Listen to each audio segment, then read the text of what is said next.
Hi, everyone. We're out of practice. 1 second.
Surprise! It's us. I bet you didn't expect it. Someone didn't tell me we were live. I didn't know we were. Look.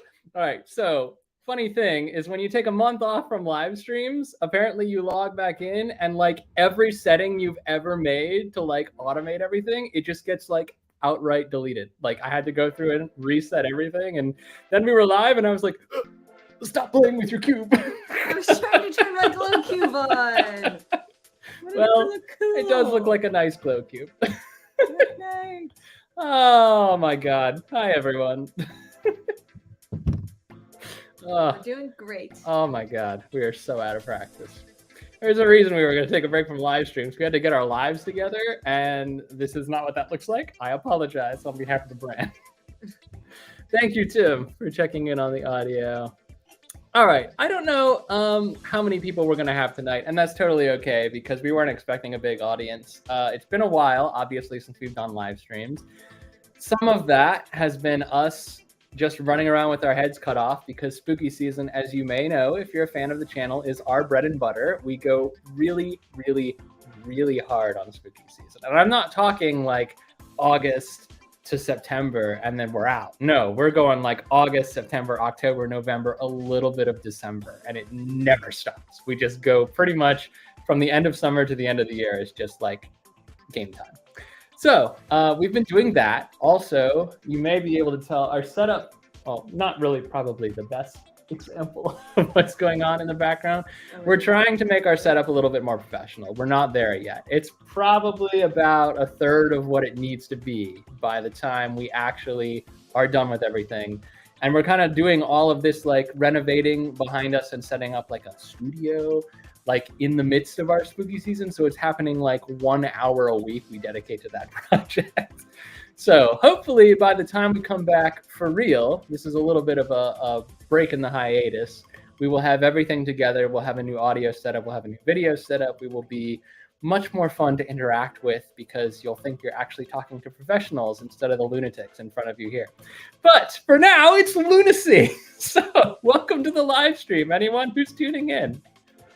Okay, so our socials, we do have a Threads account, which we kind of use. I was really gung-ho on Threads for a little bit there, and then I just kind of fell off of it. But I'm going hard on Instagram right now. We're the real Tim and Katie on Instagram, and we've been working really hard on putting together some fun reels for y'all.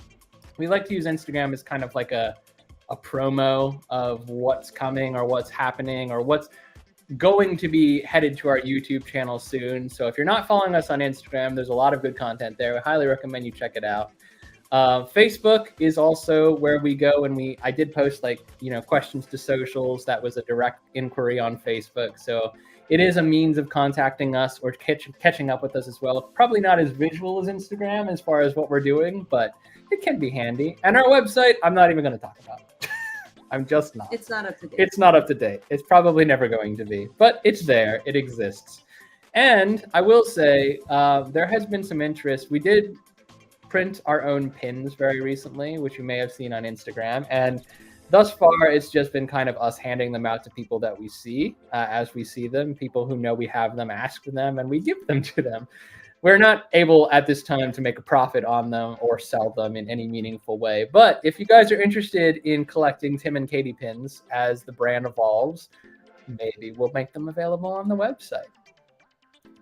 Put a like in the like box there, or a comment. I don't know what to call it. The thumbs up. Have you forgotten everything? I don't know how to YouTube anymore. Tim said you got a few Is that on your pin that you got from me? Neat. That's cool. Thanks for repping the brand. Thanks for repping the brand. Allison, you will take a pin. You know what? So obviously, it would not be proper or safe for you to drop your address in the comments, but if you want to message us on Instagram, we will send you one. Make sure you get a pin. Yeah, send us a DM with your address. If we don't see you before, you can go ahead and hit us up and we will send you a pin.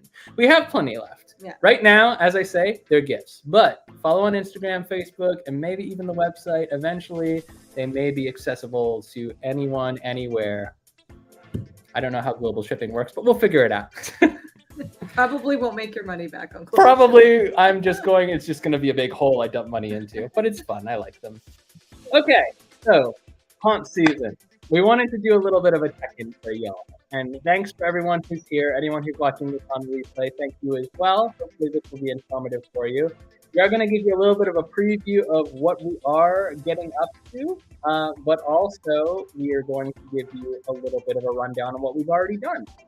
So the reason we're doing this really quickly is because we don't have a vlog for you this week. Yeah. There is a hole. So we thought that it would be a great way to kind of connect with y'all in the middle of what is normally our busiest season. It's still very much our busiest season, but we were sick.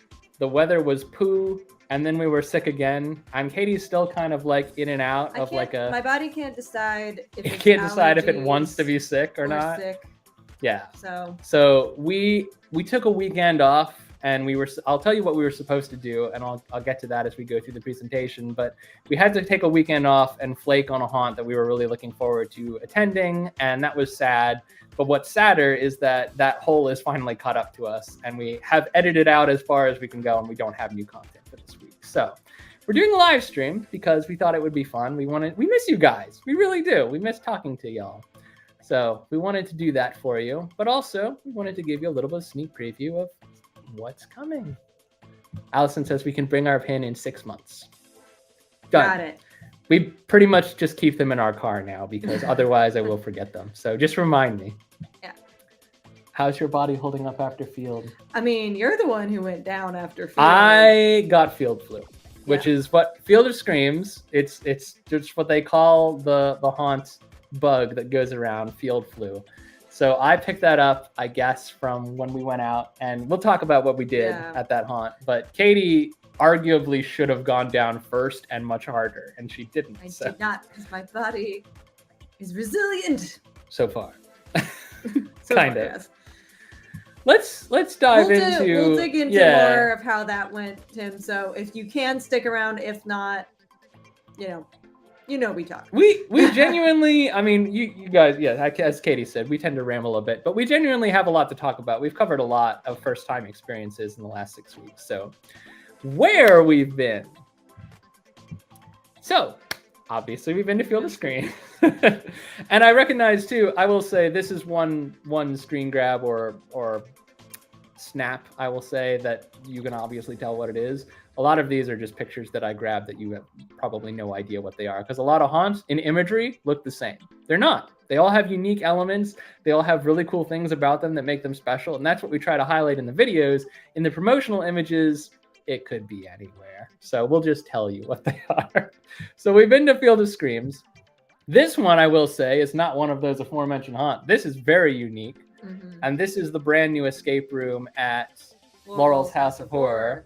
So we'll get into that as well. But this was one of the coolest things I've ever seen them do. And they did all of this by hand. So we'll touch on what this looks like and how it functions there at Laurel's House of Horror as we get into the meat of the discussion.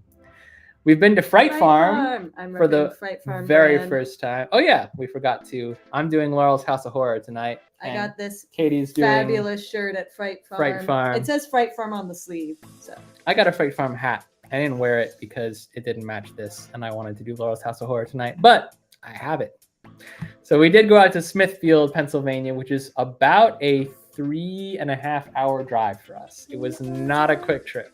Yeah. It was a weekend. It's very close to Kennywood for any of y'all in the Pittsburgh area or near the Pittsburgh area who know where Kennywood is. And it's really not that far from Cedar Point either. Like, we came this close to just being like, let's just take 2 more days and go. But we really couldn't afford the vacation time this year. I think next year it might be a consideration. Yeah, we were told there's a lot out actually in that area because it's a lot of farmland and a lot of farms run seasonal haunts. It's a fun thing to do. So we're thinking of checking out some other spots in that area. And I will say, Kennywood, who knows? yeah. Well, Kennywood also has like a haunt festivity, like a theme park haunt style event, which we would be interested in checking out, the Fandom Fall Fun Fest. So there's all of that. And I will say too, all of these haunts so far that we've listed, they all, each within their own power and in their own way, they did host us as media to allow us to peek behind the scenes and see what's happening at the haunts. So we do want to thank them for that before we go anywhere else. We did go to Hershey Park's Dark Nights event this year too. We are not hosted there, but fortunately you can film in the houses as long as you do not have a flash. So we did something kind of special and unique this year that was a new offering for this year too. So we'll touch on that too. But I did want to call out the haunts that have hosted us and thank them again for anyone who's tuned in to watch that. So thank you all of you. Thank you all of you. I couldn't end the sentence any other way.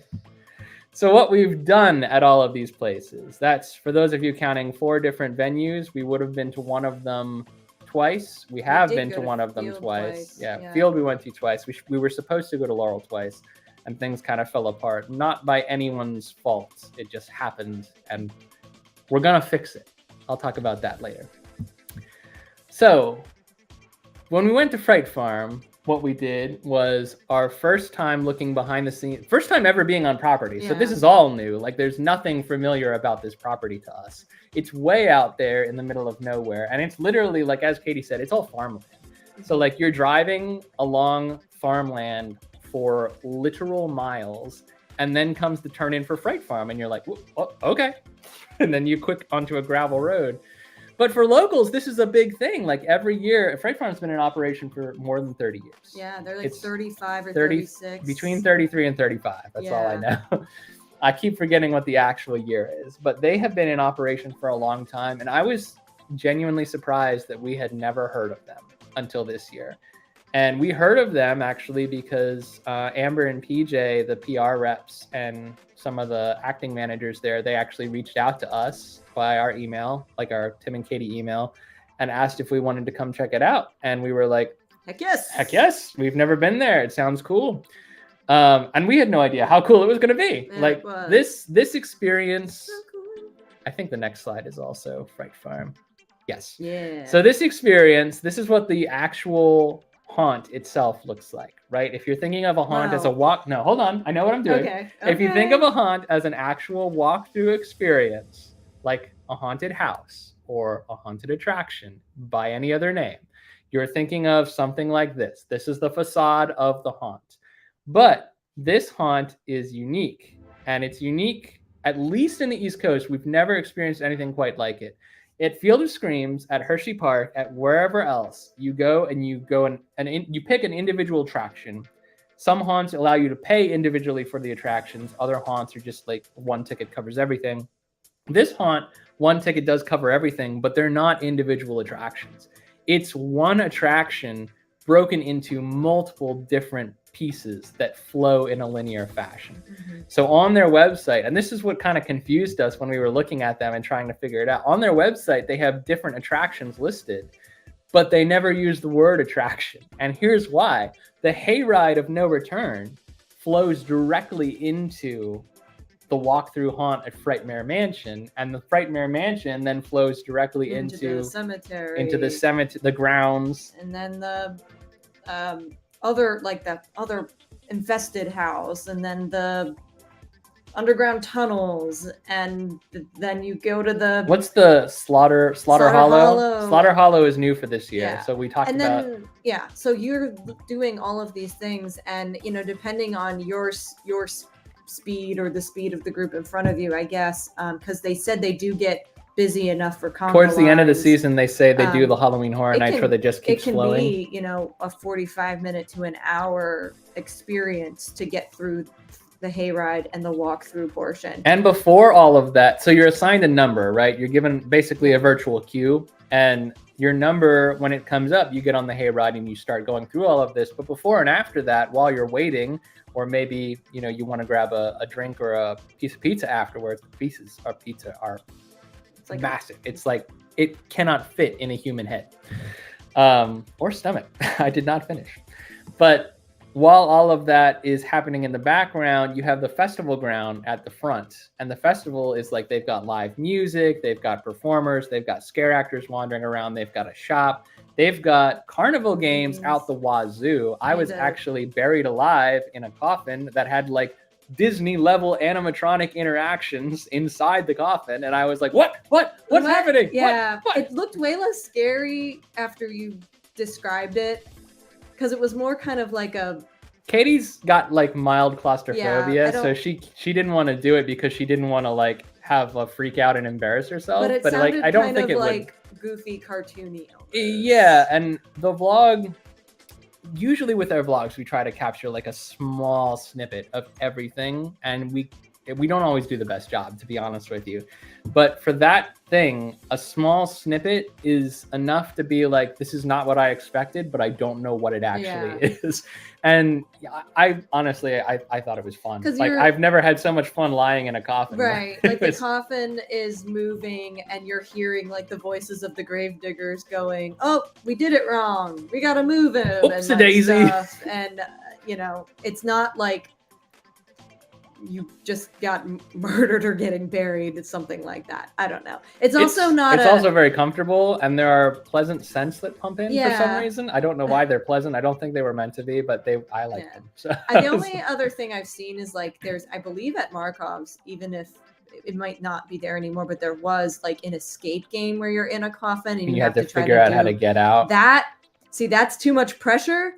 And I think you're also in it for up to 10 minutes. And I'm like, nope, that's too long for me in a coffin. But this one, I don't know. When we go back to Fright Farm, I might. And we will go back to Fright Farm because we had a wonderful experience there. Did you mention the escape they have like the 5-minute escape games too? I did not. Okay.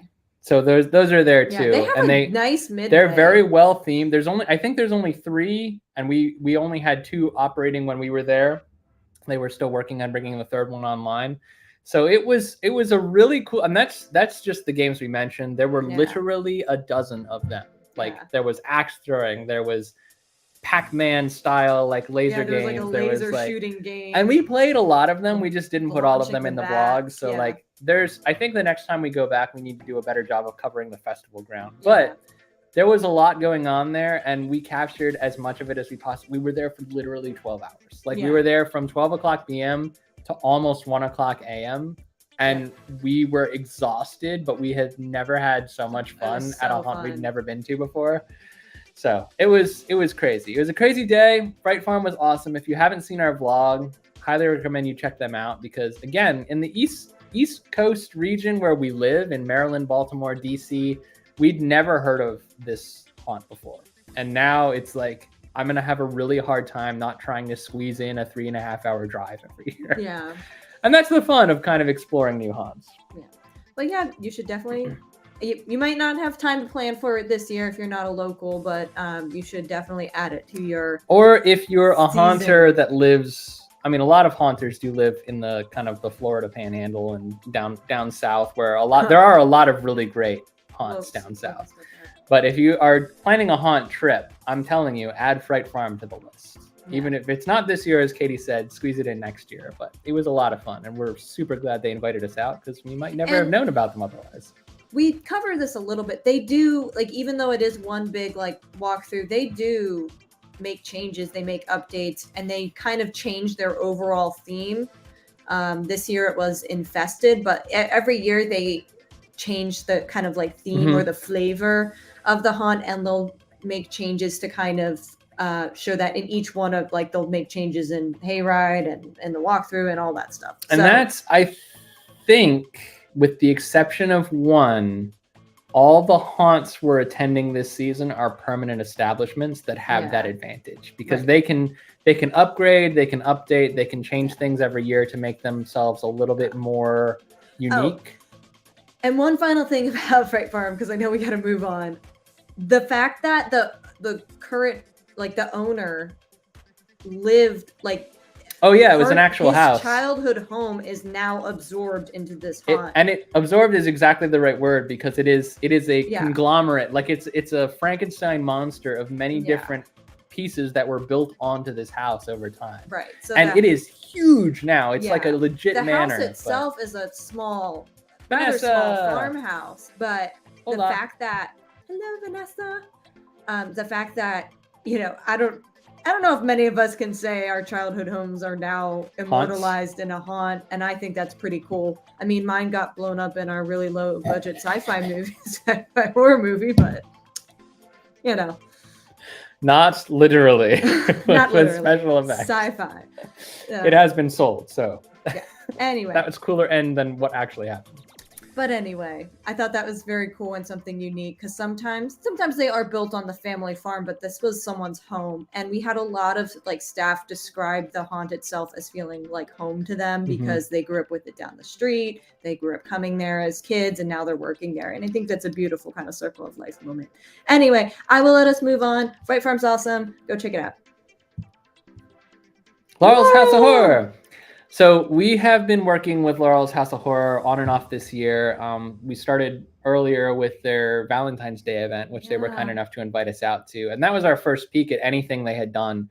This entire, what you see in this image, this did not exist earlier this year. This was all built between May and today.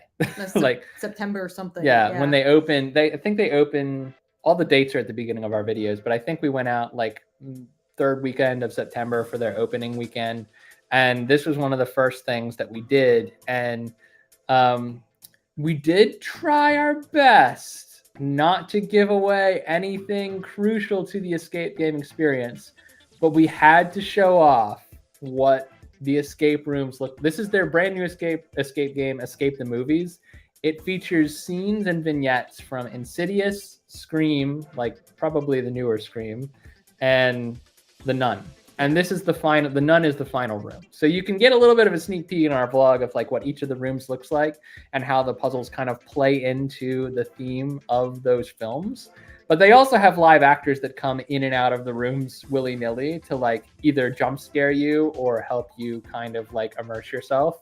Sometimes they even throw a little, sometimes they do throw little hints at you too. Like, I don't know if we would have made it past the first room without them helping us. Without them helping us quietly in their own monstrous way. Yes. So this was really, really cool. All of this was built by hand. You're in the room for an hour, 45 minutes? 45 minutes. I think it's a 45-minute escape room, and it's multi-room. So you go through 1 room, 2 room, 3 room, and behind this door, I will not tell you what is behind this door, but it is your only way out. So you have to work as a team to get all the pieces you need to open this nun door. And yeah, I thought that was really, really cool. They also changed the maze up a little bit for this year. I did notice that as we were getting into the meat of the maze. I didn't notice it at the beginning. And so I was like, I think still caught up in the escape room experience because we did the escape room first. But as we got deeper into the maze, I was like, how did we wind up here? This is totally different. So because we had walked it so many times at, I think, halfway to Halloween. Because we did more of a documentary style edit. Because we went through it like twice just to get B-roll, and then we did it at least twice with actors in it, and then I think I went through again just to get real stuff.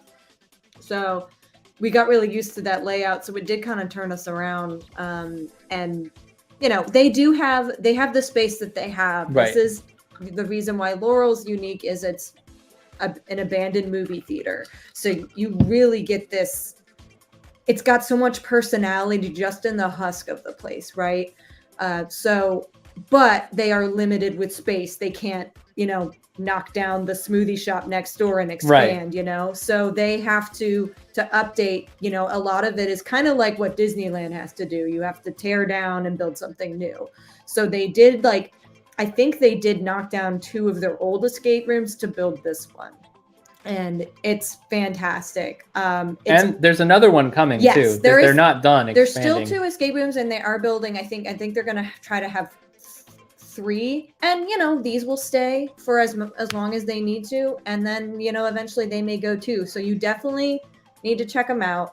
The escape rooms are open all year round. Yep. So if you need weekends only for the most part, but they are open past regular haunt season. Yeah. So if you can't do the maze during the normal the normal year, I guess, the summertime or the springtime, you can come back and you can do the escape rooms. Group or friend activity, and a great little dose of spooky if you're in the off season. So we definitely want to recommend that you check them out, even if you can't make it in the next couple weeks. But yeah, the escape room was fantastic. It was we got to just sit in there for a few minutes and take it all in before we could even do the game, which was nice because it's really distracting when you're trying to figure out the puzzle. It's stressful playing an escape game, but yes, once you, and also I will say they did a tremendous job designing the puzzles. All of the puzzles and the solutions were designed in-house too. And some of the mechanisms to solve problems within this escape room are things I have never seen from any other escape room ever in the history of our playing escape rooms. Yeah. So props to Laurel's House of Horror for a terrific, this is their 9th season. Yes. And I will say next year, if you're unable to make this year, make sure to come next year because they are working on some crazy things. For 10 years. For 10 years. And their 10th year of operation is going to be next September. So we are super excited. We will be visiting them a couple more times over the course of the end of this year and the beginning of next year. And then we'll be kind of flowing into main season with them. So. Yeah. And they are a haunt that does lots of off-season stuff too. So they have a Christmas, they have a Valentine's Day. I was like hearts. Valentine's and a halfway to Halloween. So check out their calendar. Maybe if you can't make it for main season, you can make it in off season. Tim, if you haven't seen The Nun, I highly recommend you watch The Nun. Not because it's a good movie, just because it's culturally significant. I like the sequel too. I actually like both of them. I don't have any misconceptions about the fact that they're not as good as the Conjuring movies, but I enjoyed them. I think The Nun is a good horror icon. Yes, The Nun itself, because it's spoiler alert, it's not actually her. It's a demon. But Valak, right? Valak, yeah. Yeah, Valak is absolutely terrifying. And everyone, at the very, very, very least, if you see no other movies in the Conjuring universe, Conjuring 2. It will mess you up for life. Moving on. Oh, look at that. The thing that you wanted to talk about. Well, I think some people do want to know. I would love to talk about it. So, for those of you who have not seen our latest vlog, which you should go and watch our latest vlog. I'm genuinely very happy with how that video turned out. But if you have not seen our latest vlog, we did go back to Field of Screams a second time after the media night that kind of kicked off our season. And the reason for that is that we got a peek behind the scenes, or behind the screams, at how scare acting works at Field of Screams. And they were kind enough to host Katie for a full transformation into her character, which is actually named after the character in The Nun, which she came up with on her own.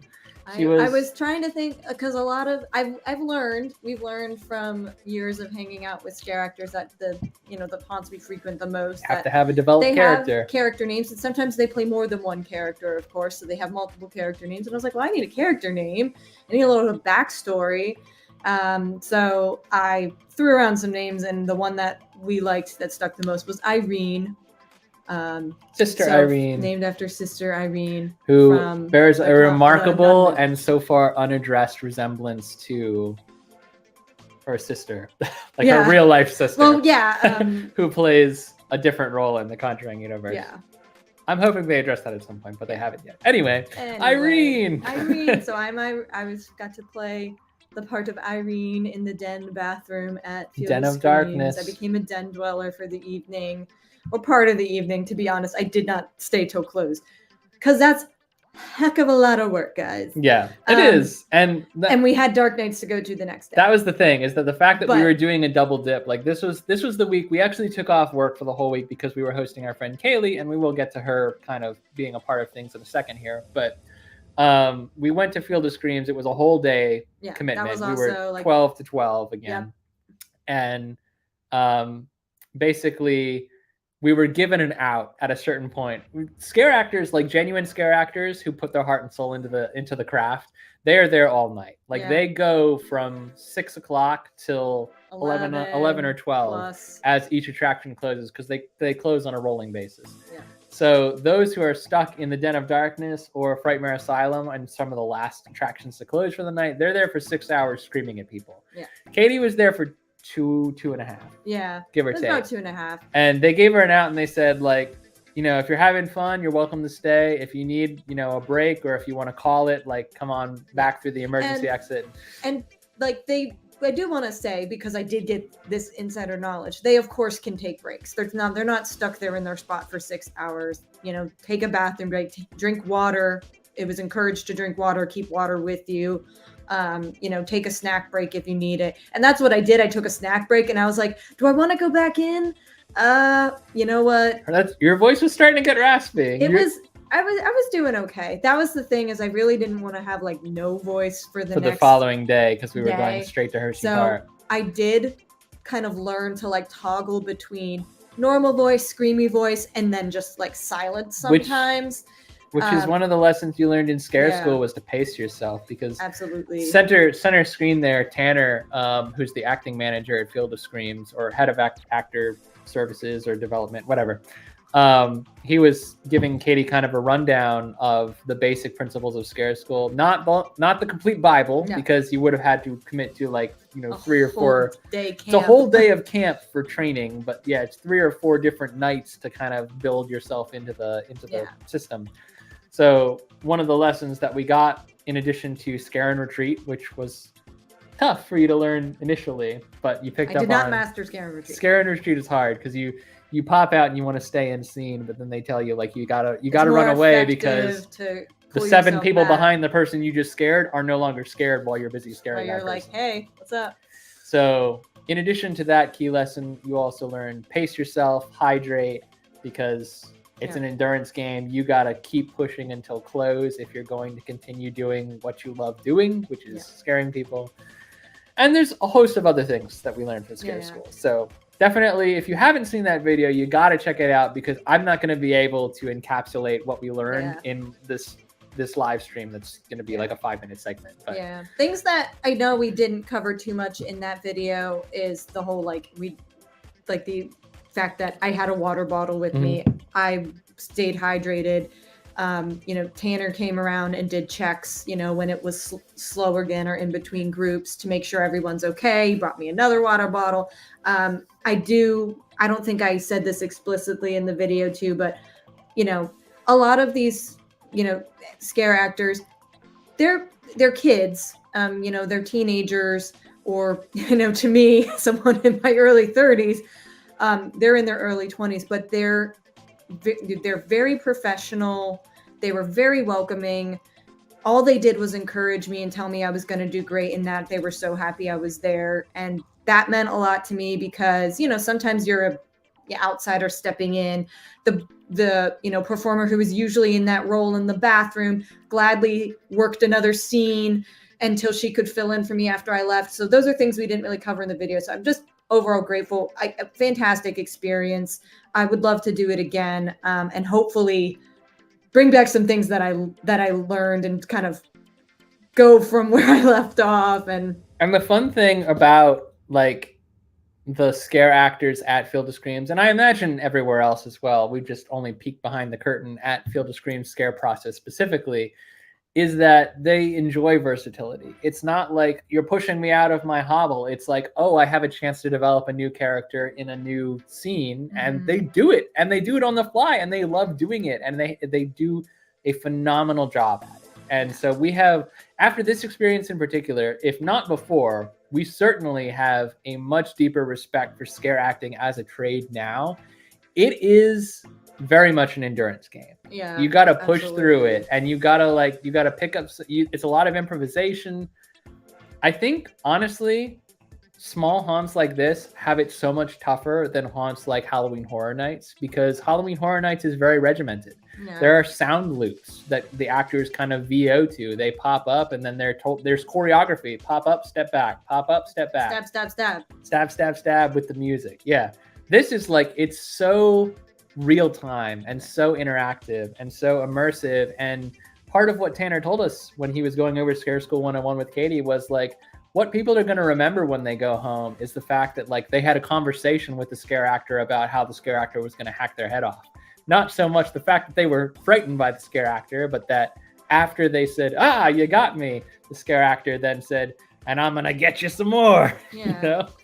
So so it's it's more personal, and I tried some different things. I went from scaring up to scaring low. Field is a full contact, however weird that sounds, haunt. So I did, do some ankle grabbing and got some people. And I will say really too, there, Field was kind enough to give us access to the feed from the security camera where Katie was placed. Yeah. So although we do have some footage of our own combined with that footage, the security camera caught some really good scares towards the end of the night after our battery had run out. Yep. And my God, just what reactions we got from some of the people towards like 9 o'clock. Yeah. 2 tickets. I'm assuming this is Chad on this account. Yeah, this was a really cool. It was really, I mean, it's fun. It was also like, I haven't done like a full-on like Halloween costume in a long time, or even like a cosplay or something. So I did have a lot of fun just kind of roaming around as that character too. So. I wanted to pull up Tim's comments, because while you were talking about giving your characters a name, Tim is actually, well, he's an employee now at Hershey Park and Field of Screams, and it's kind of, I think he kind of staggers his schedule so he can do both. I'm going to mispronounce this, I'm sure. Dr. Hemagalis? It's either Hemagalis or Hemagalis. I'm going to say Hemagalis. Let us know where the accent Where's the accent, Tim? Where's the emphasis? The scientist in cryo. Tim desperately wants us to come back and do Hayride. He's been saying for a while now. I know, next time you come back, do the Hayride. Yeah, because he didn't get to act with you. He was at Hershey Park that night. Yeah. But I know we'll catch you at some point, Tim, when at Field. Hemo, long O. I was right. Hemagalis. Hemagalis. Okay. Long O. Love it.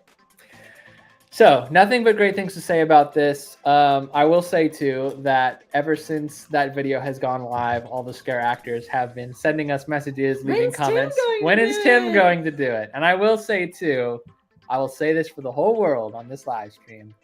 I was supposed to. It wasn't going to be at Field, but I was supposed to do this as a follow-up video to that video. We were going to do it at Laurel's House of Horror. And that's not happening, but it didn't happen when it was supposed to because I got sick.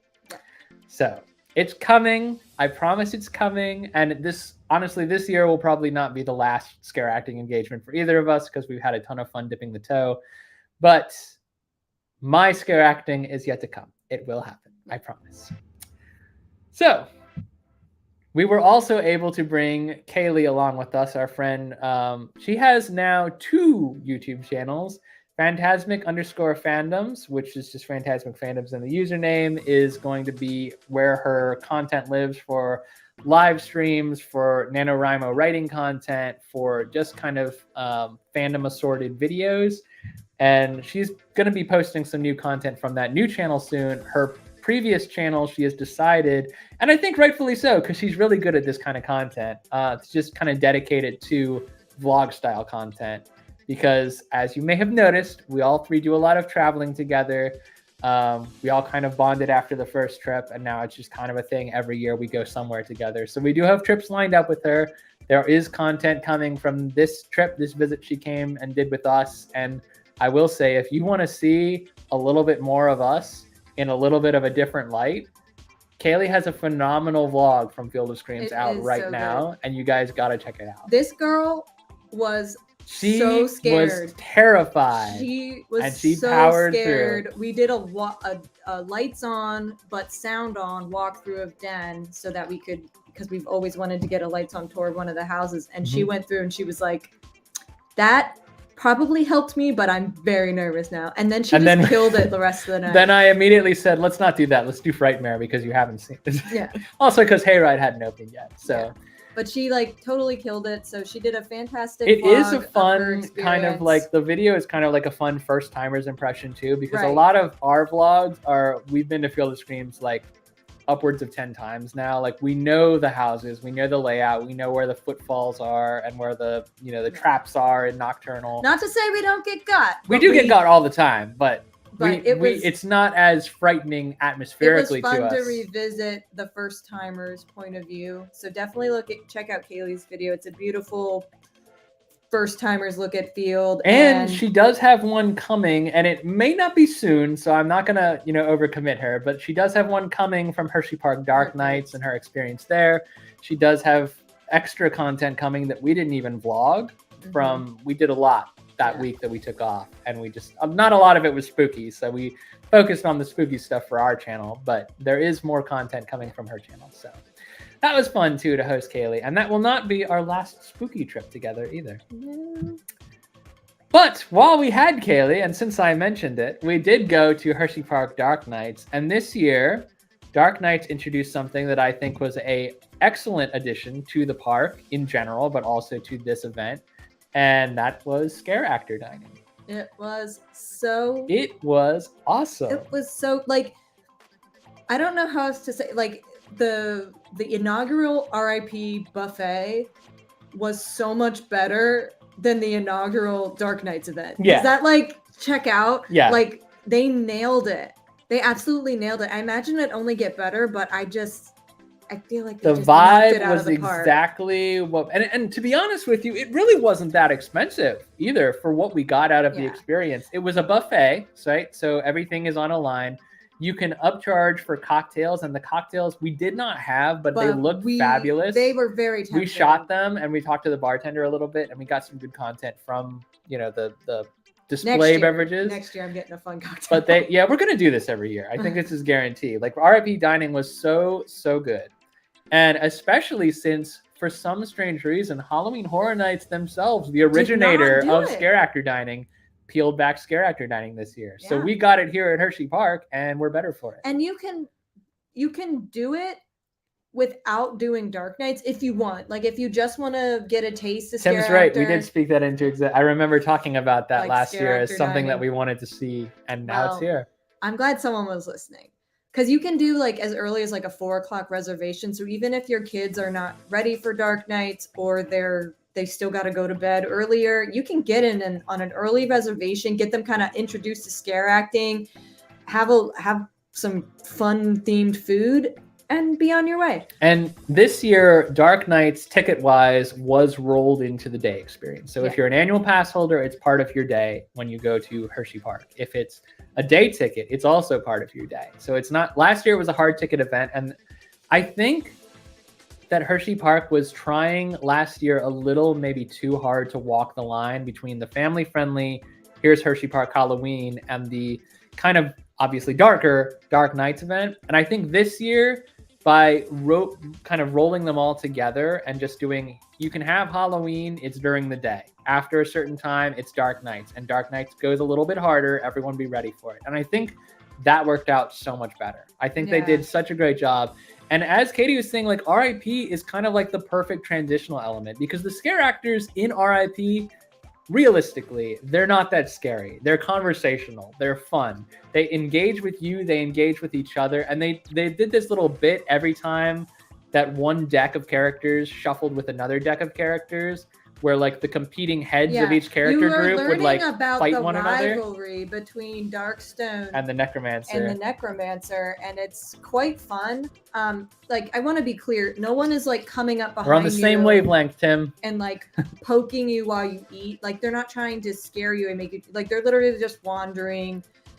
You'll catch them staring at you. They'll come up to you. It's just like, it's character dining at I was literally going to say, this is, for you Disney people out there, this is the Haunted Mansion version of Princess Dining. Yeah. Like, it's just characters coming up and being ghoulish. And they're totally fine with you. They love to get you to get that reel, that photo, that clip. Oh my goodness, the necromancer like literally called me over and was to like, film "You want something. to film this?" He was like, "Hey, you don't want to miss this. Come here with the camera." Yeah. So it was so much fun, and the food was good too. Like when I hear buffet, I genuinely think, okay, this food's been reheated thousands of times. It's been sitting under a lamp. It's gonna be meh. But the character interaction, so we bought in. But then the food was actually really good too, and I was like, this is, I mean, Hershey Park. Prior to the Chocolatier, prior to 2020 and the pandemic, and the Chocolatier opening in 2021, Hershey Park food in the park could be very hit or miss. It was guaranteed to be sweet. It was not guaranteed to be good. It was not guaranteed to be substantive.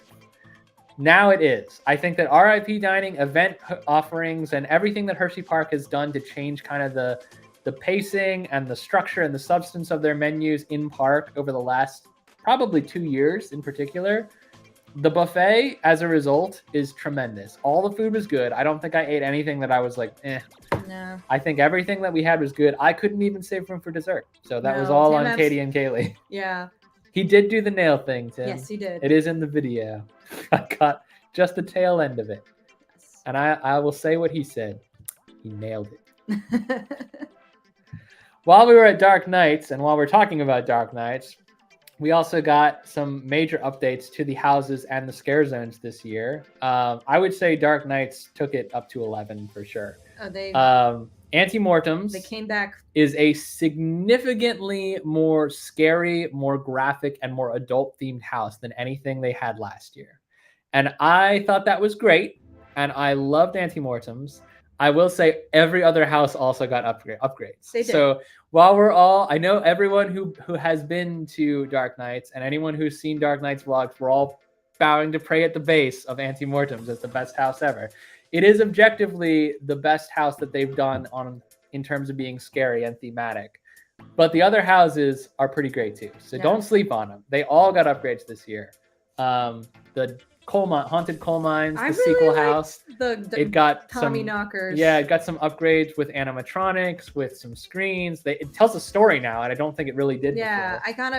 And the nice thing is they're building their lore or whatever. Yeah, which is fun. They have icons, and they're building more every year. So Descent got an upgrade too. Yep. I will say, so Descent last year, if you missed the critical pre-show scene from last year's Descent house, you would probably be a little bit more confused about what you're going through in Descent this year. Because that one felt so much like a direct sequel. It was a direct sequel. And it like picked up right at the end of the previous house and just kept going with it. And it is better this year, and it has cool effects. No, like Chad and Vanessa last year, they missed the pre-show, or it wasn't available or hadn't. And now there is no pre-show. And now there is no pre-show. So if you missed it, you kind of missed like the context for it. But they're definitely, I mean, they upped the effects. They definitely upped the effects. Everything was... There's one really cool effect, and I feel comfortable spoiling it for you because it was in our vlog. So if you've watched our vlog, you already know about this.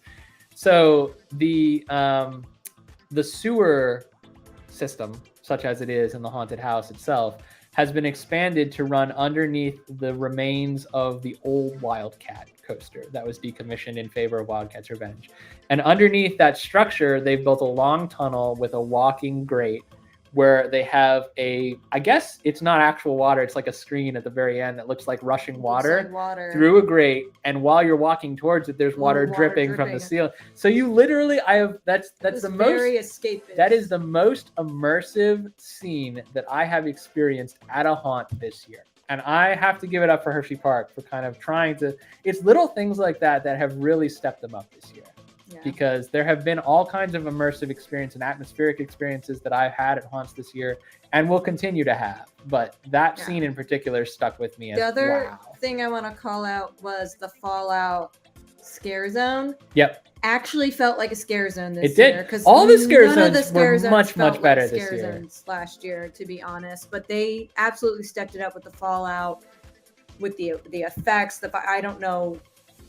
I can't imagine how much more they had to pump in money wise for that, but it was totally worth it. We can't effectively describe Fallout to you and have it be an effective representation of what it was, because it was truly the uplighting. It was Halloween Horror Nights level. Yeah. I'll just come out and say it. Like, as far as scare zones, the whole haunt, I would say production value isn't quite on par with Halloween Horror Nights, and that's okay because this is their second year. Yeah. But the scare zones this year, this one in particular, Fallout Zone, they really went all in on scare zones, and it shows. It was really, really cool. Yeah. So props to Hershey Park Dark Nights. It has certainly become one of our favorite local theme park haunts, and it is going to be a pivotal piece of our haunt season every year. Decided that next year we might have to do more than one night at Dark Nights. I think, yeah, we're going to have to actually book a hotel. They offer too much now. There's now the so many dining, experiences. the Spirits Bar, and just getting your seasonal meal in at like the Chocolatier. There's just so much. See, there is legacy hidden in the scare zone sometimes. That I'm fine with history. So Dark Nights. That vlog is out, and our field. I think all the vlogs from all the events we've talked about so far are out. Now we have to talk about what's coming up. So our haunt season is not over. Our haunt season at this point never ever ends. It just keeps going.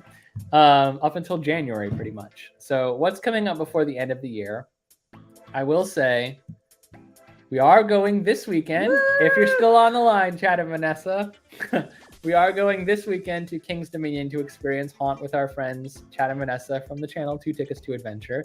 They have just returned from a whirlwind trip to Japan. Thanks and I know for coming back. I know you wanted to stay forever. We are literally ripping them out of their happy place and back into the reality of the diminishing returns of the United States. But here we are, and we're going to haunt together at King's Dominion. And that will actually be this Saturday. We're just driving down in the morning. This is exciting because this will be our first spooky season this is event our with Chad and Vanessa since Knobles. But it's also our first time ever experiencing haunts at King's Dominion. Yeah, or any Cedar Fair park, to be honest. Chad and Vanessa, I believe their haunt. What's the word I'm looking for? Home haunt? Haunt. I can't remember. Their haunt. It's not aficionado. What is it? Enthusiast? No. I can't help you if you don't put any words out there. Oh, their brain is dying. They've done haunt before, right? Yes. So they're haunt. Why didn't you just say that? But I'm trying. There's a word for. It's not an expert. It's something. I can't. Veterans? Veteran. Yes. That's the word I'm looking for. They're haunt veterans. So hopefully they can give us a. Sorry, I just lost it, guys. It's fine. I was yelling at myself. The all caps equals. I was like, "What's the opposite of rookie?" The haunt experience. So Chad and Vanessa, and I don't want to speak for y'all, so feel free to comment in on this. But Chad and Vanessa, up until this point, had not done Halloween Horror Nights. They just did their first Halloween Horror Nights in Japan. Which we're very jealous. I'm sure that it's amazing, and probably more amazing even than the Orlando version. The reels or the Instagram. We are super excited for y'all's vlog, so get them out ASAP. Thank you. But in the meantime, their first experience with Halloween Horror Nights was this trip to Japan. Up until this point, they have done Haunt at King's Dominion. They have done Cedar Fair experiences like Haunt at different parks, and they have done Busch Gardens Howl-o-Scream and Hershey Park Dark Nights. So they're all theme park haunts, and of those theme park haunts, which are directly comparable because they're all theme parks that do haunts, they have always told us that Haunt was their favorite one. That's what I was trying to get at. That they really, really liked the Haunt experience last year. So they had been begging us to get on the Haunt train, and so this year we set it up with them, and we planned this like months ago, y'all. So I'm glad that it's finally happened. Yes. We are going to do Haunt at King's Dominion. Everyone just will away the rain cloud that has decided to. Oh my God, you've done Jason's Woods? You guys haven't done Jason's Woods. We need to do Jason's Woods.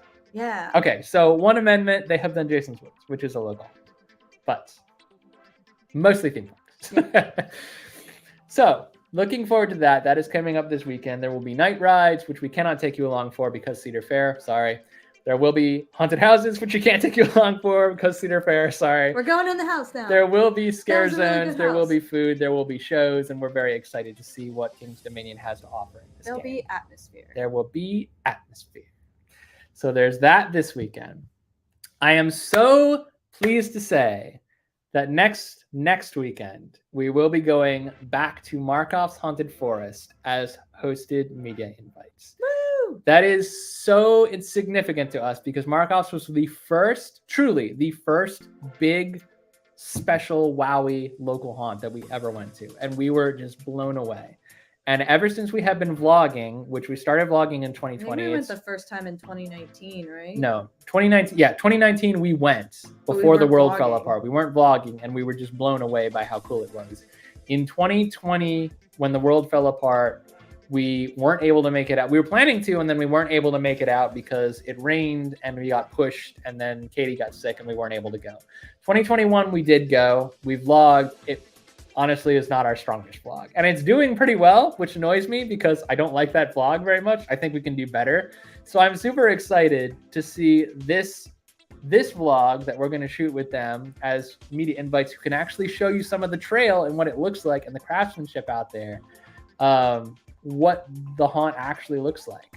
And we got pretty big shoes to fill because I know Kevin Heimbach has been covering Markov's forever, but we're going to try to give you the unique Tim and Katie spin on what we're seeing. And we're super excited to work with the team at Markov's, and it just means the world to us that they've invited us out. So that was supposed to happen last weekend. Unfortunately, it rained all day. We were sick, and also it rained all day. So it was kind of a double whammy of that's another reason why we have a hole this closed week. for weather. They had to shut the whole It was hunt a down. double whammy. But that is happening this weekend. The only caveat of this is that if any of y'all who are watching now were on our Halfway to Halloween haunt ad video that we did earlier this year, we talked about going to Busch Gardens Howl-o-scream. It's not happening. We cannot make it to Busch Gardens Howl-o-scream this year, which is sad. Not as sad as missing SeaWorld's Howl-o-scream, but sad because we were looking forward to it, but we can't squeeze it in now. And we'd rather give our attention to local haunts. They better have those lounge flies back next year. I'm sure they will have the lounge flies back next year. I'm sure they're sold out by now already. But. So we will be officially, Markov's will be the last weekend before Halloween, and we'll have the video out a little bit after Halloween, but hopefully y'all will still be looking forward to it because we are looking forward very much to working with them and getting that video out. And we will be going back to Field of Screams as well too. So not before Halloween. So officially, any of y'all who are watching who are like, Halloween's over, I'm out, I'm moving on to Christmas. We don't do the handbrake turn. We do not move directly into Christmas on November 1st. That is not something, hold on, that is not something we do. That is not what you can expect from this channel. It will be spooky content forever. So we are going back to Field of Screams the second weekend of November for our very first foray into their Blackout event. And Blackout, as Tim is already getting excited for, Extreme Blackout is a one-night only event that Field does every year. Now, I will say, Field is already a full contact haunt, which means they can touch you. You cannot touch them.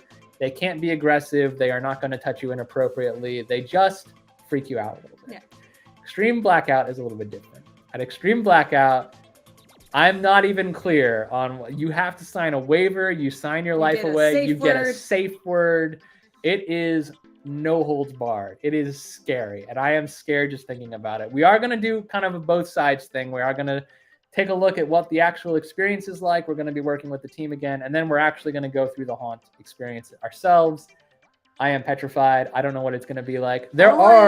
All I've learned is that I should probably wear clothes you don't care about. That I don't care about, or it can be washed. It can supposedly get messy. It can get physical in like a push-pull kind of way.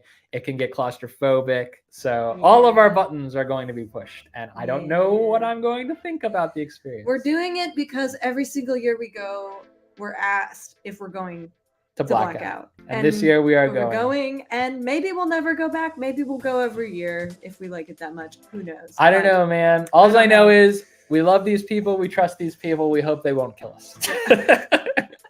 I'm sure they won't. They're really good at what they do. And this is a lot of haunts, not nearby us, but a lot of haunts across the country do year-round, or not year-round, seasonal round.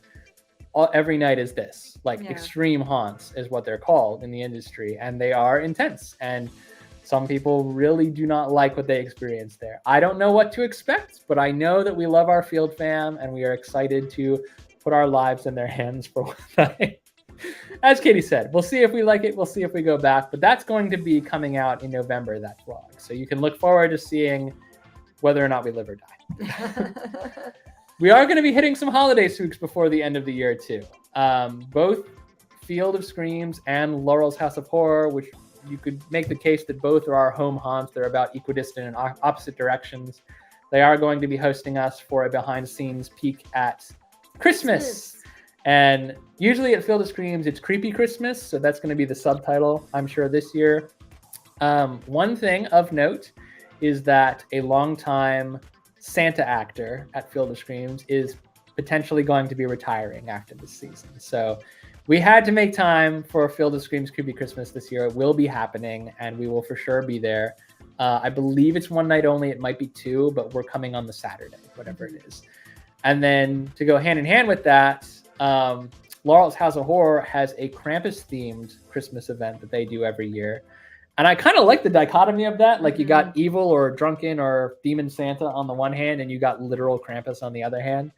And this haunt, as a sneak preview to what you can expect, I have already committed to doing scare acting. I wonder if they partner with like the Baltimore Krampus or something. They might. Cool. That would be cool. If not, I'm putting that out there. I'll speak it into existence. You guys, Baltimore Krampus knock. Contact them.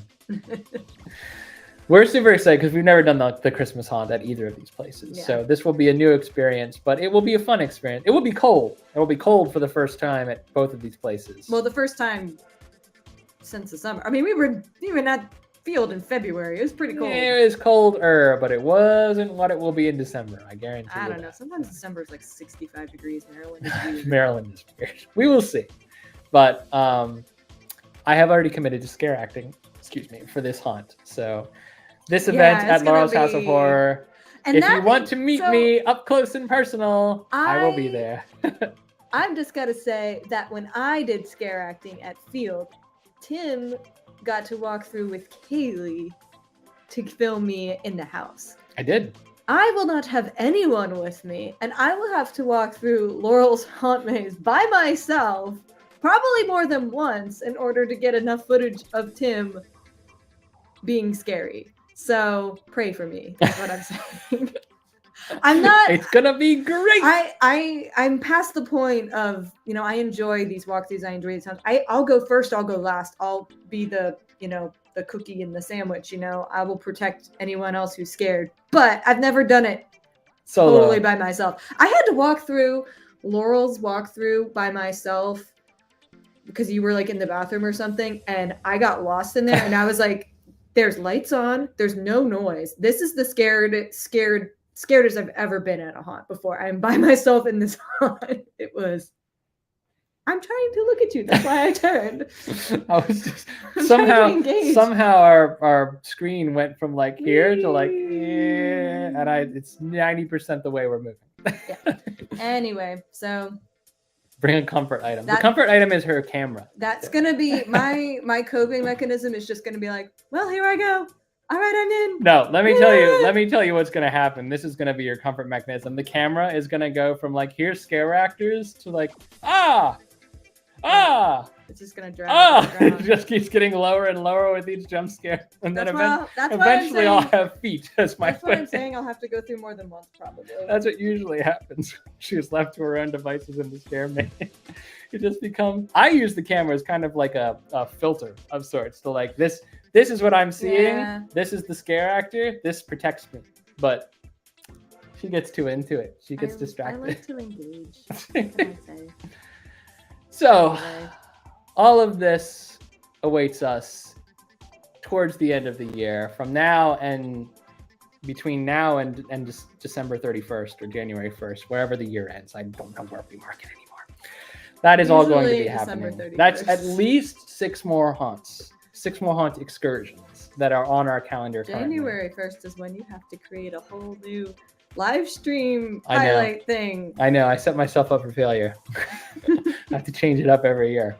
So all of that is coming. There is more on our calendar already for haunts next year. But before we get into any of that, because some of that will actually be answered by some of what I'm about to say here, I did put this out for questions, and we did get some questions back. And I promised that I would answer them on the live stream. Anyone who has made it this far, thank you for sitting through an hour of nonsense so that you could have your questions answered. But here we are doing the Q&A. So this is one we get a lot, and we have been asked a couple of different times in YouTube comments and whatnot, but we also were asked as part of this kind of survey, how are you allowed to film inside the houses? This is not just for Field of Scream. This is for Laurel's House of Horror. This is for Fright Farm. This is for anywhere that we've been and we filmed inside the houses. I promise you, we are not filming without consent and permission, spoken or verbal, from the owners and authority figures at the haunts. And that is something that we've always been kind of very firm about.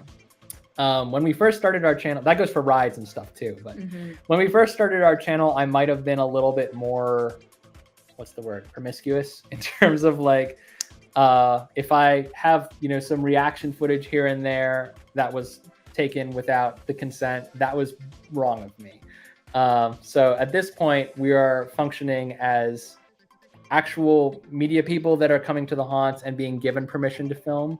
And if you're seeing in-house footage, it's because we talked to the owners or they talked to us and they gave us permission to show what we have shown as kind of a highlight for the haunted house or the haunted attraction. So all I can say in terms of how is we talked to people and we got permission. And if you want to be able to film inside the haunted house, if you have a channel or a TikTok presence or Instagram or anything that can help them reach a new audience and you want to showcase some of what they do, talk to the owners, see what happens. You never know. Sometimes they will say no. We have been told no before, and that's okay. That's the right of every haunt, that they want to keep it private and not have cameras in it.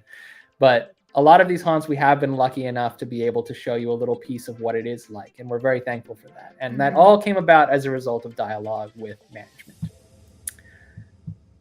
What was it like doing scare acting? We kind of touched on this a lot more than I expected us to at the beginning. Well, I figured I'd either answer it there. It was... So I won't belabor what I already said, and I do talk about it in the video too, but I will say it's hard work. It's really fun. And if you have any interest at all, you should try it. You can always, a lot of these places, you can try it for a season, try it for an off-season event or something like that. And see if you've got what it takes.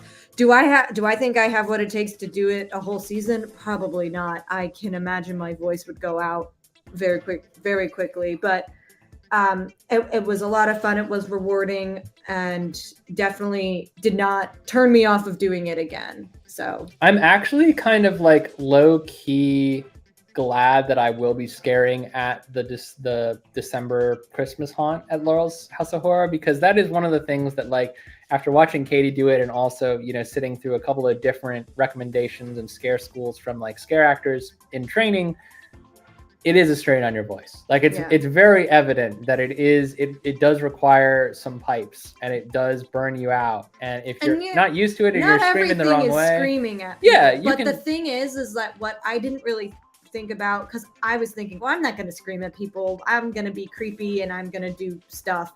Well, the thing is, there's air compressors in the room making things move. There's a screaming girl in the mirror. There's music playing. It's just talking loud enough to be heard. You have to be, if you say, like, no one's going to hear you or be scared of that, but you have to be like, the world's scariest Muppet. What are you doing in here? So you do have to kind of raise your voice a lot of times, depending on where you are, to be heard and to get your skit lines out. So it's not just screaming, it's not just tearing up your voice, but it does exhaust you trying to, picture like, you go to a concert and you haven't screamed, but you're just trying to talk to your friend next to you for 2.5 hours, and you're like, oh sore or swollen. Yeah. So it's the same kind of thing. Yeah. It, like I said, I won't belabor it, but definitely an endurance game. So much fun, and just mad, I already had respect for them, but so much more mad respect for our scare actor friends. And another thing is like scaring people is not easy. Like a lot of people, like it takes work and you have to try different things. So it's not easy, and it's not a no-brainer. Like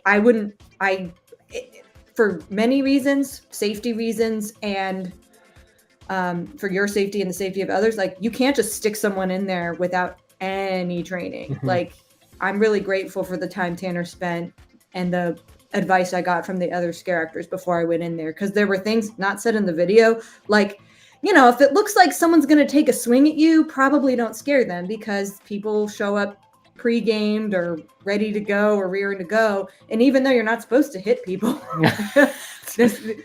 they are not supposed to hit yet. I think it would go. Patrons are not supposed to hit you. I think it would be a given that you're not supposed to box with people. When the guy is literally walking into the room and I see him like this, you know, I made the decision, you know what? I'm just going to let him walk through, because if I pop out of the shower curtain and his reaction is to right punch me in the face, I'm going to have a bad time. Yeah. So it takes instincts, it takes training. So and restraint. And some restraint. There is, and we won't dwell on this because it was an overwhelmingly positive experience, and we don't want to paint it any other way. But scare acting, there is a dark side to scare acting too, like what Katie was saying with like people coming through, you know, pre-gamed and we have talked to actors on numerous occasions who have said, and this is a direct quote from someone I had a conversation with at Field. People will pay so much money to come to a haunt, to do every attraction, to do VIP, rush the lines, whatever, just to be angry and have like a visceral reaction to being like, they want to be the tough guy or the tough girl, as it may be, and then tough person and then they get scared, and then that makes them embarrassed, and instead of doing the natural thing of like laughing at themselves, they will then come at you and make it your problem for doing your job. Yeah. And there are people out there who will do that, and they're not uncommon. So like scare actors have to know how to respond to a difficult situation. If at any time, and Katie was given like a rundown on emergency situations too, like if at any point she had not felt safe, they would have pulled her out of there in a hurry. There are cameras everywhere. There are emergency exits everywhere. There's never, the safe thing was like, we would protect our people. Yeah. You know, if I ever felt safe, it didn't matter. I could leave. It didn't matter if I ever felt unsafe. Sorry. I felt safe all the time. If I ever felt unsafe, I could leave and there'd be no consequences. If you feel safe, you're in the wrong line of work. Get out. They wouldn't be like, oh, you should have stuck around, or you would have ruined the show because you left. Like, no, get out of there, regroup, tell security. They'll find the people that harassed you and they'll kick them out. This plays into what Tim's saying too, choosing your targets. That was something that Tanner gave you as a rule in scare school too. Like, exactly what you did. If you see someone who's looking for a fight, you don't try to scare them. You scare the person who looks like they came to have a good time, but is also terrified and, maybe the other thing ready is, like, for another jump. The person in the front who's leading the charge is probably brave enough and not going to be as scared, but the person behind them going like this might be prime for scaring. In summary, again, mad respect for scare actors. It's not an easy gig, but it is a gig that is accessible to anyone. Yeah, anyone can learn to do that. It, but maybe not everyone should. Not that's not a knock on any of the actors we know. I just know that like not everyone has what it takes. You need endurance, you need patience, you need good instincts, passion, and you need to be a good listener, because you have to pay attention to what the safety rules and regulations are. They're there for a reason. Yeah. Having said that, I think you had a great time scaring. Oh yeah. And much fun. I hope that came across in the video. Yeah. And if you're in any way concerned about what our experience was like, you can always watch the video and see that it was overwhelmingly positive. Yeah. Have you ever experienced anything paranormal? Okay. This one was asked on Facebook, and this came from one of our longtime friends in the industry. And I know that a lot of haunters in the industry have differing opinions on the paranormal, and paranormal haunts are different from run through and get spooked by scare actor haunts. Mm-hmm. So there's different tiers to the haunt experience. I will answer this as cleanly and as openly as I possibly can. Our direct answer to this question is no. And I think part of that may have to do with like literally just like what you believe versus what we believe about like the afterlife, what happens when you pass on, and all of that. But another part of it is just like we've not had the experience. Yeah. Like we're open to new thoughts and new perspectives, and anyone who's had paranormal or supernatural experiences at haunts or at haunted areas or locations, we're not invalidating your experience. We just haven't had it ourselves. So I think for us, it's more the fun of haunts is more about interacting with scare actors who we know are not there to kill us or reach out to us or touch us in some way, like spiritually, somewhat. More so just like the fun of being scared and then laughing it off. And we'll see what Blackout does to that feeling and that sense of it. We've been places where it's like, we do seances on Wednesday and we're like, no. Yeah.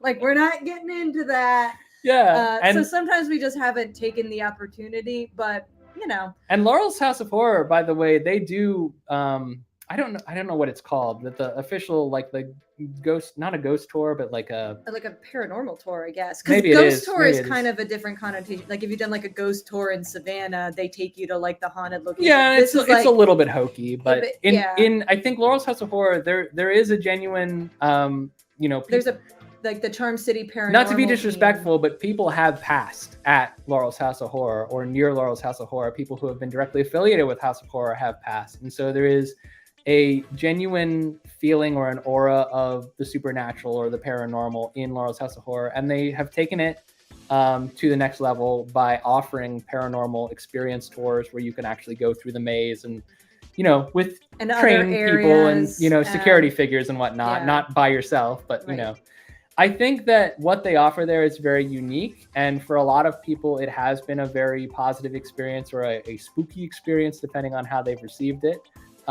We may wind up doing that ourselves at some point in the future. We just haven't yet. Yeah.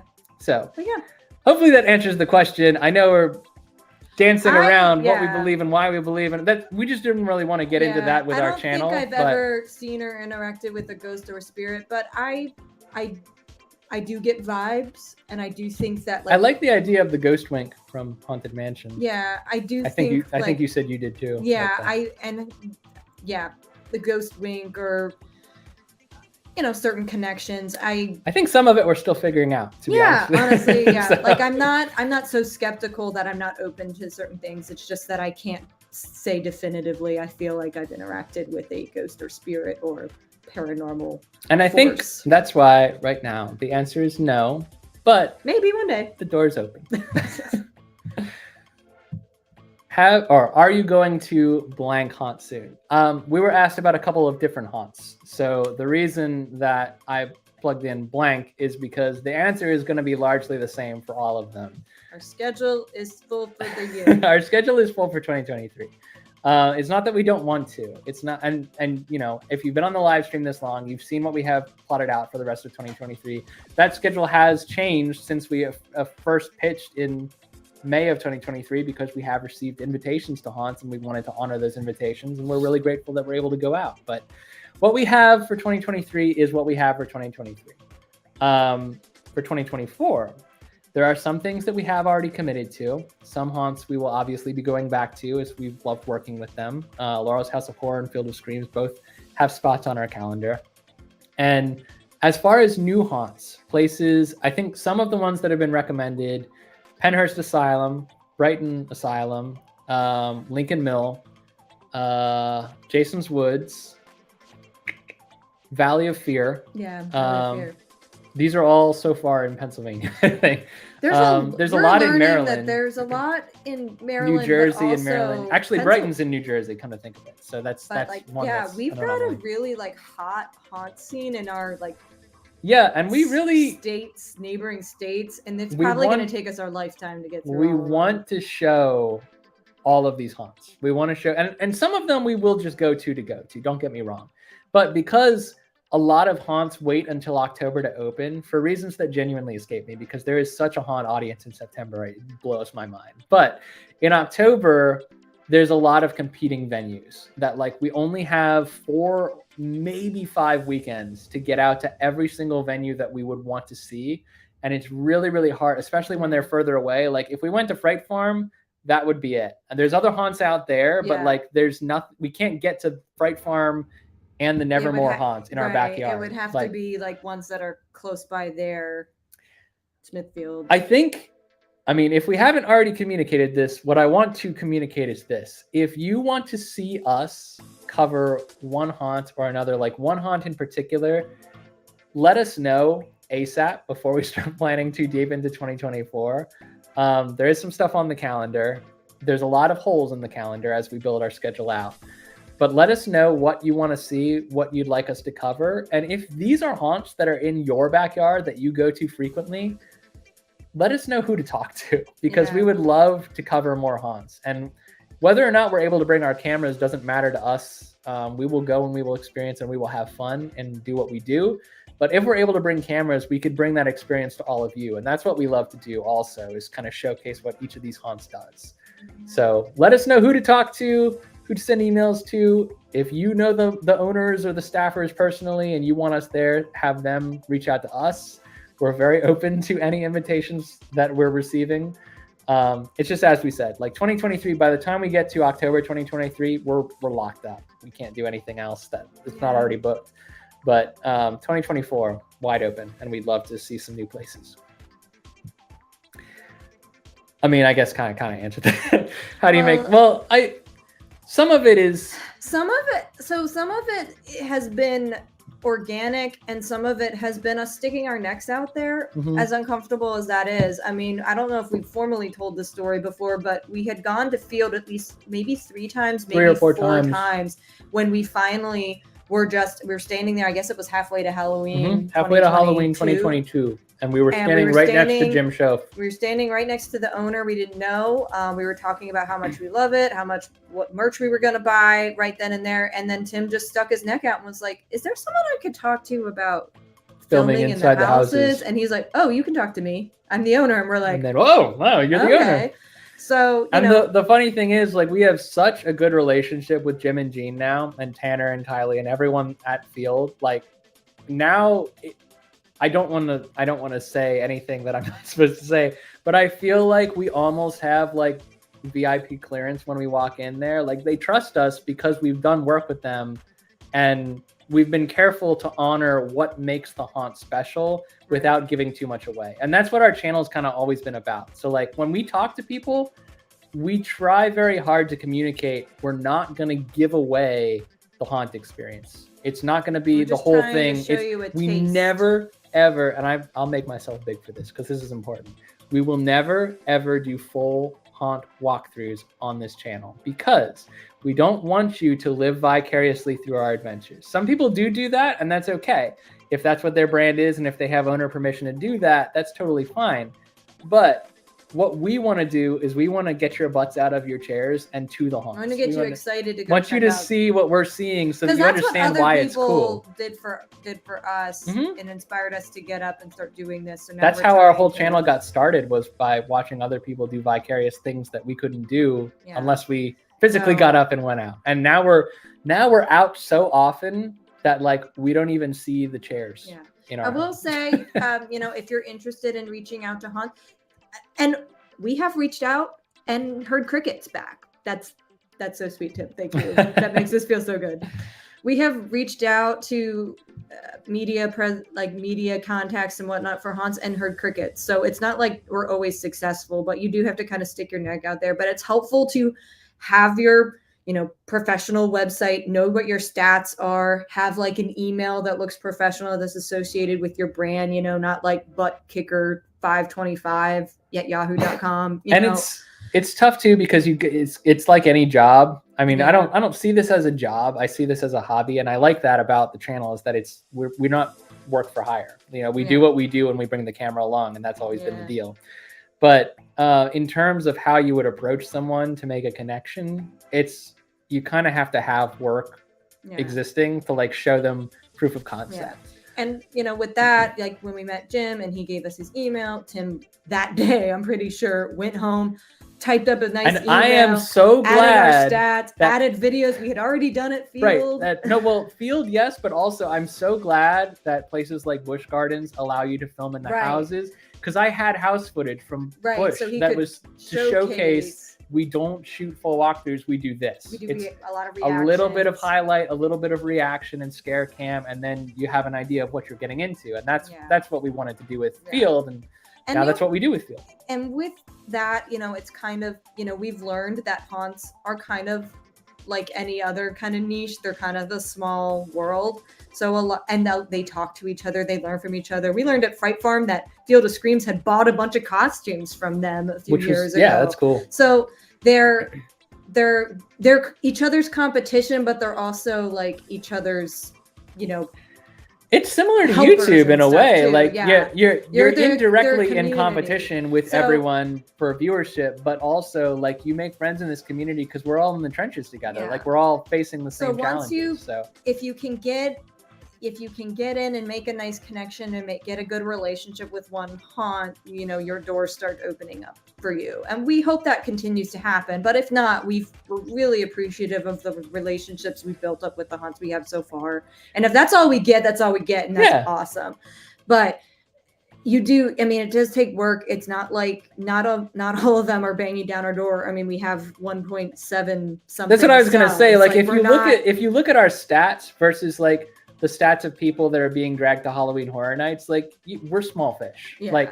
And that's okay. Like we never pretend to be big fish. We're not trying to, walk in and say like, we deserve to do this. It's literally like, we love your haunts. We love what we have experienced here. We want to share you with our audience if that's okay. And that's, if anything happens, great. If not, that's their prerogative rather.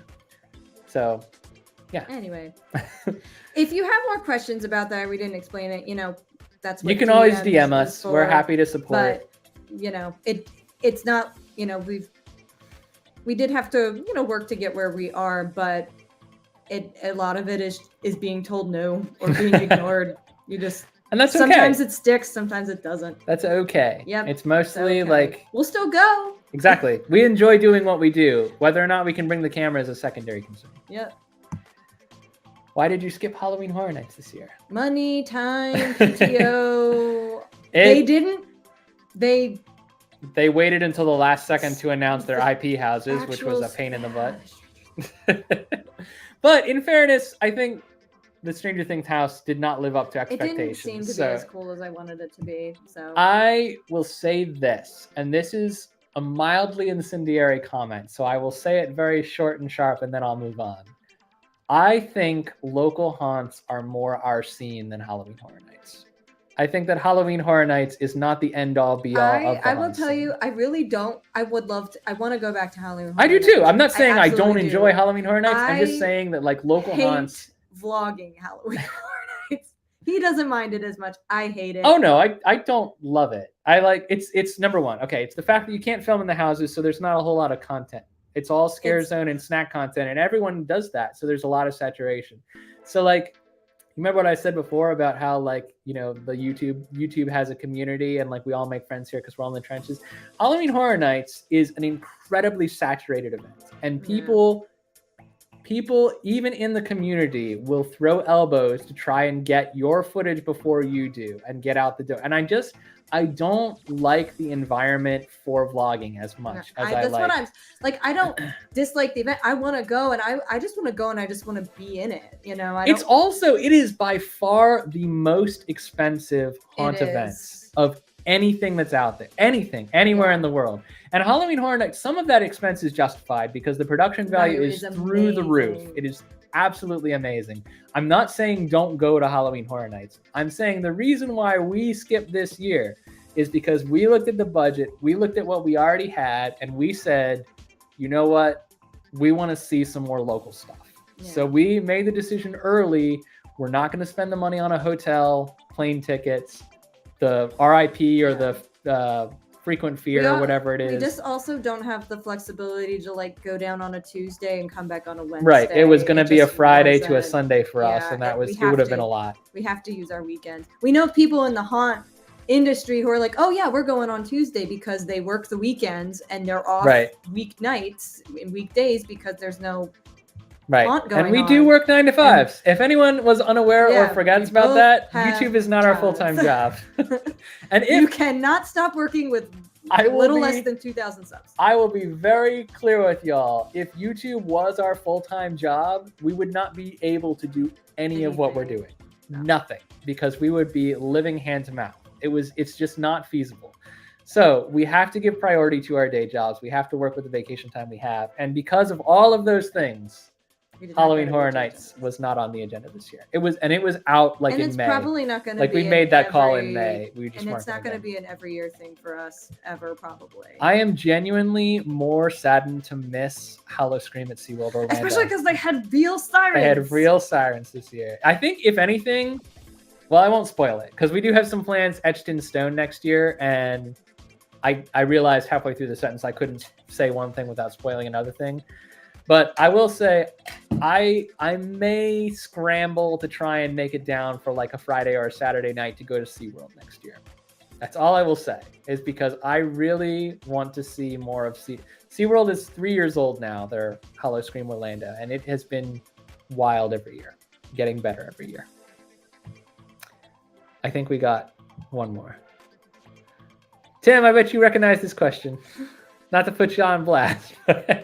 I can't think of one I've ever gotten. I know which one that got me the most this year so far, which was kind of in our Laurel's House of Horror video, but basically there's this scene in their walkthrough where you're in they call it church, which it is. It looks like a church. Yeah, it's honestly one of my favorite scenes. Preacher on a pulpit, putting the fear of Jebediah in you, because it's not God, it's Jebediah.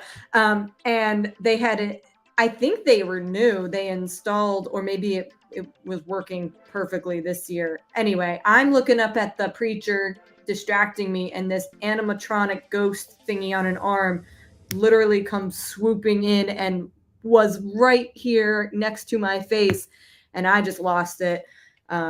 Because I was distracted by the person, and then I was like, I can't believe my best scare this year came from a stinking animatronic. That's not to discount any of the scares you've gotten from scare actors. That's just when you're not expecting it. But that was the thing, is the scare actor was distracting me and then let something else do the work, which was brilliant in a sense. And so that was really good. I'm putting a spin on the question a little bit. I think my best scare as a scare actor was, you told me not to do this, but I'm doing it anyway, was this group of, I'll just say young bros. Gentlemen. I called them the bros because I'm old. But they look to be, they abide by the bro code. I'll tell you that. 14 to 16-year-old. It's in the video. And they came through in a conga line, and I came out of the shower curtain. They all screamed, and this one goes, "What the bleep?" Expletive. And then, not in the video, but this one he just looked right at me, and he's like, "You don't effing scare me!" And I was just it was so hard not to laugh, because I was like, I'm pretty sure I just did.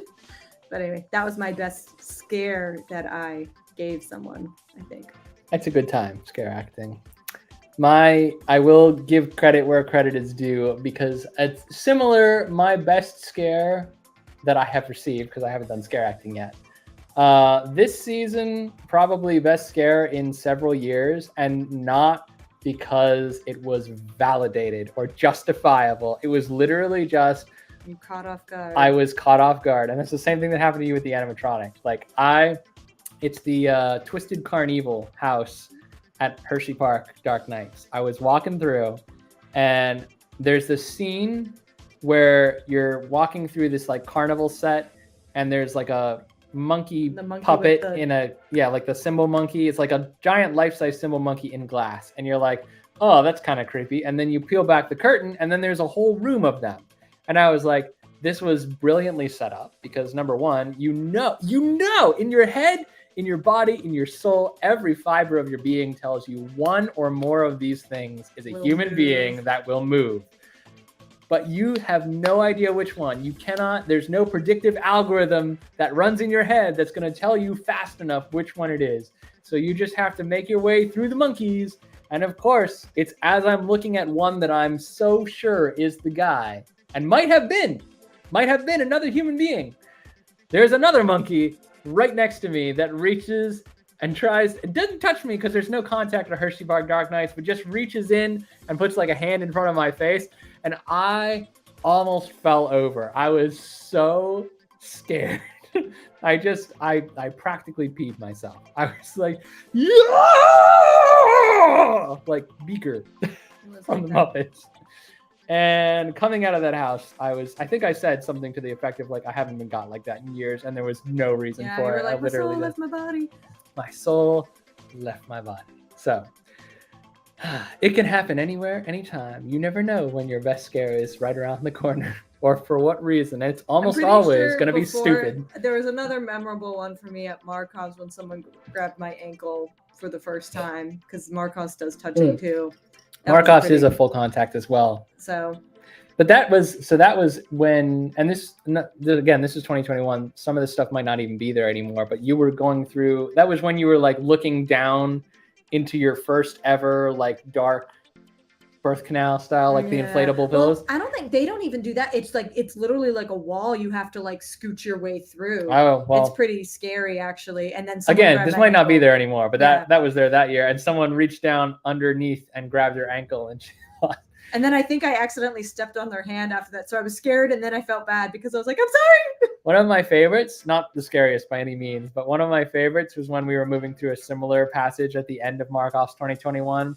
And if this, I have to kind of like, if this is my leg and I'm like walking through like someone's hand is like slithering out trying to find my leg, and I like just missed them and they just missed me, and then it just like slithered around and finally it got my grip, and it was like, gotcha, pat, and then let me go. And I was like, gotcha. Aw, very reassuring.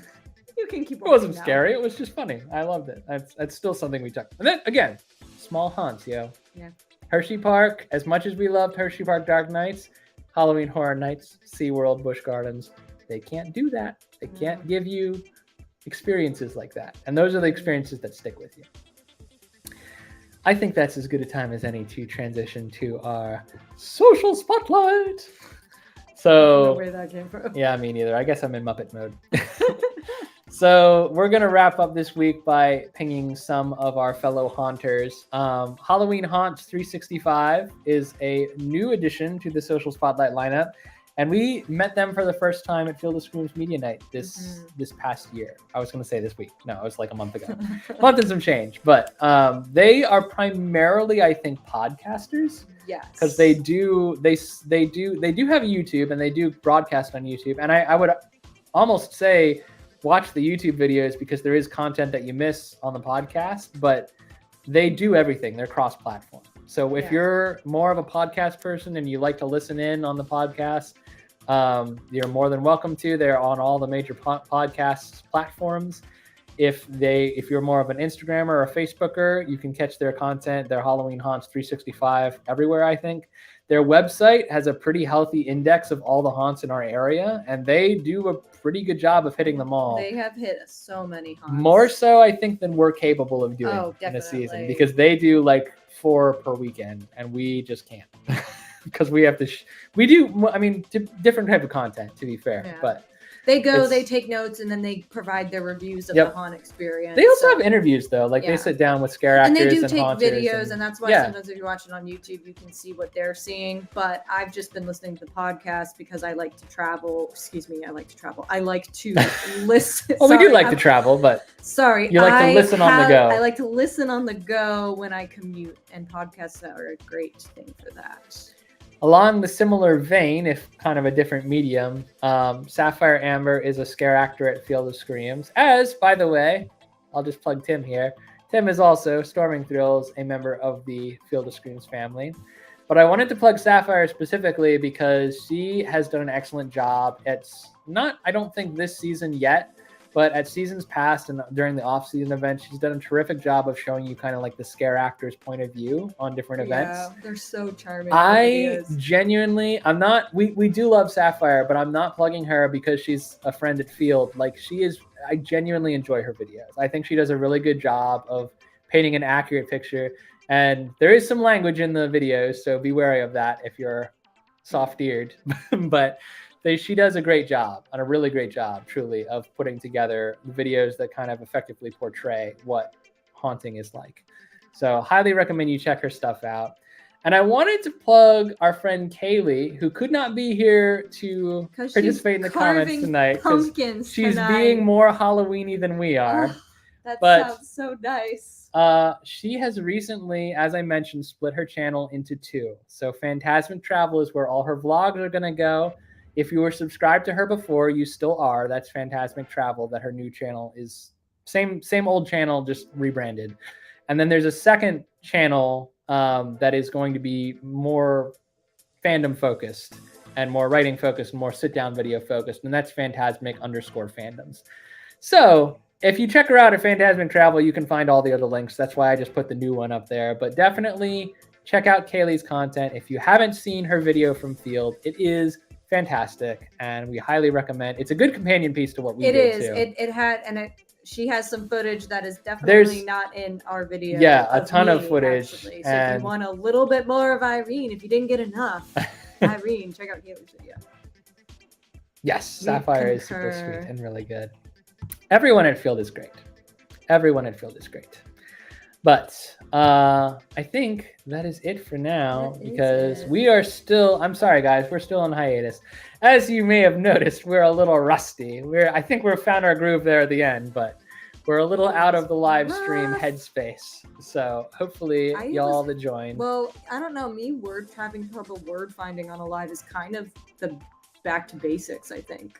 You know, where I'm sitting here like, what is it I'm thinking of? I mean, when do we ever not have trouble finding words on live stream? We do appreciate you all tuning in. The bird is the word. We are going to keep doing live streams. I'm not saying we're done. We're not.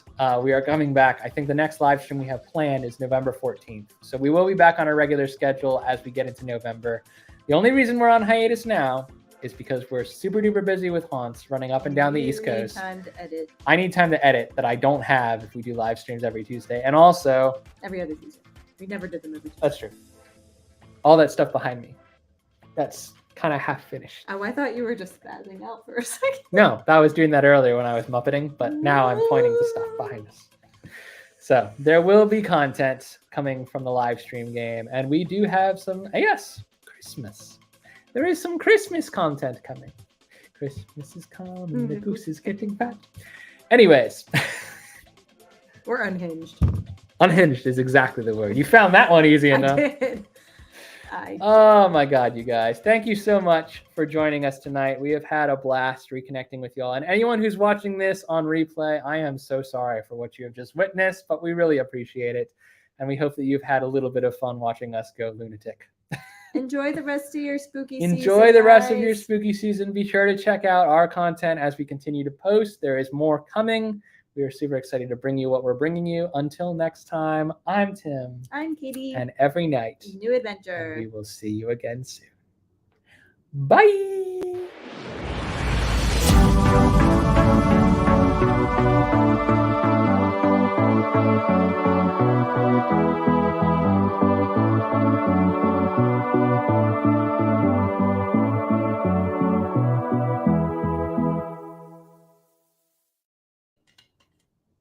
You turned it off? I just needed to match. What?